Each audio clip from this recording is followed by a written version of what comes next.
本日こうしてウクライナ支援に関する共同宣言を発表できることを大変嬉しく思っています。I am pleased to be able to announce the joint declaration on support for Ukraine today. 5月の G7 広島サミットでは幅広い招待国の皆さんも含めた議論を通じて世界のどこであっても力による一方的な現状変更は許してはならない。また、法の支配に基づく自由で開かれた国際秩序を守り抜いていかなければならない。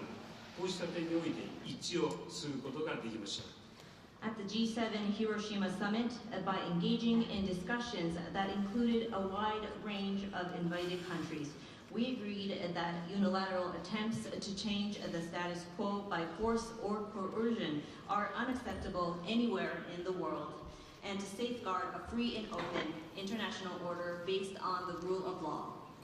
広島サミットから時を置かずして、こうして G7 首脳とボロディミルで再び集まることができたこと、意義深いものだと思います。I feel that it is truly meaningful that we, the G7 leaders, and Vladimir have gathered once again today. 今後、ウクライナ支援という考え方を共有するいかなる国にもこの宣言は開かれています。多くの国々がこの宣言に参加することを期待いたします。Going forward, this declaration will be open to any country that shares the intention to support Ukraine. I hope many countries will choose to join. G7 はこれからもウクライナに寄り添っていきます。我々の連帯は決して揺らぐことはありません。The G7 will continue to stand by Ukraine. Our solidarity will never waver. ありがとうございました。Thank you very much.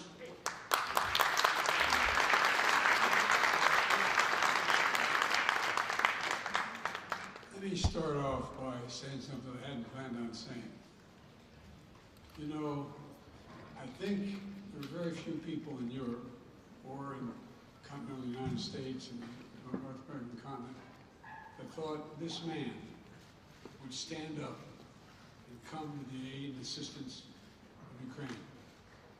He increased his military budget. He stepped up. Japan, because he understood that when any part of the world has 185,000 people, soldiers, crossing a border, stealing sovereignty from another nation, that it affects the whole world. I want to thank you again publicly.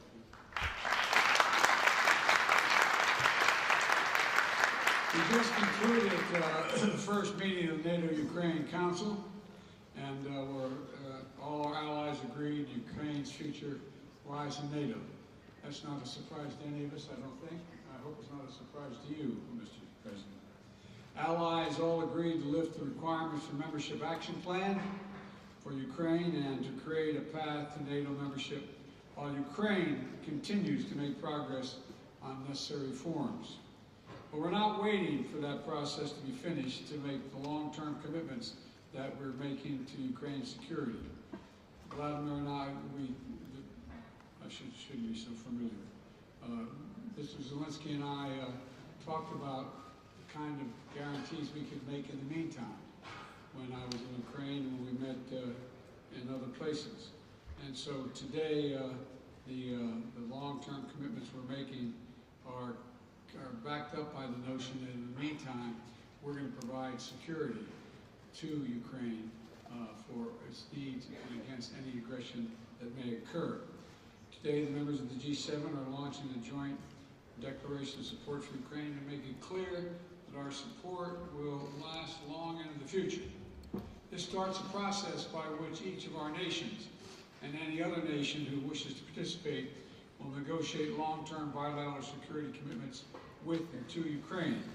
We're going to help Ukraine build a strong, capable defense across land, air, and sea, and from which will be a force of stability in the region and deter against any and all threats. I want to thank my fellow G7 leaders and President Zelenskyy for their work to make this happen. I think it's a powerful statement, a powerful statement of our commitment to Ukraine as it defends its freedom today and as it rebuilds the future. And we're going to be there as long as that takes. And again, I thank all my colleagues for their support for this.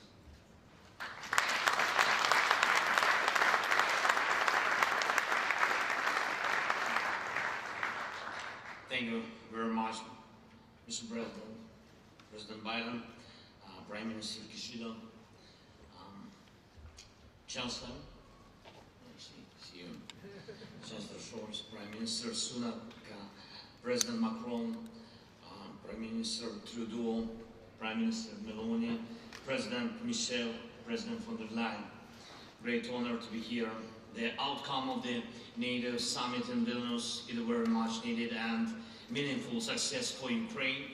And I'm grateful to all leaders in NATO countries for very practical and unprecedented support, considering decades of our relations support for Ukraine. Today there are security guarantees for Ukraine on the way to NATO, an important package of security guarantees. Today we are coordinating with the G7 countries the framework for security guarantee that shall be further extended through arrangements with our key partners, bilateral and multilateral agreements. And Ukrainian delegation is bringing home significant security victory for the Ukraine, for our country, for our people, for our children. It opens for us absolutely new security opportunities, and I thank everyone who made it possible. Thank you, dear colleagues. Thanks you. Thanks Lithuania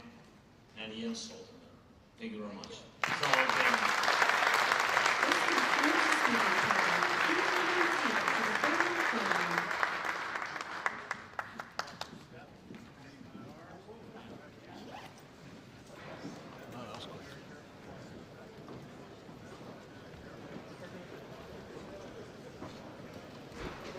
Okay. Off we go, right?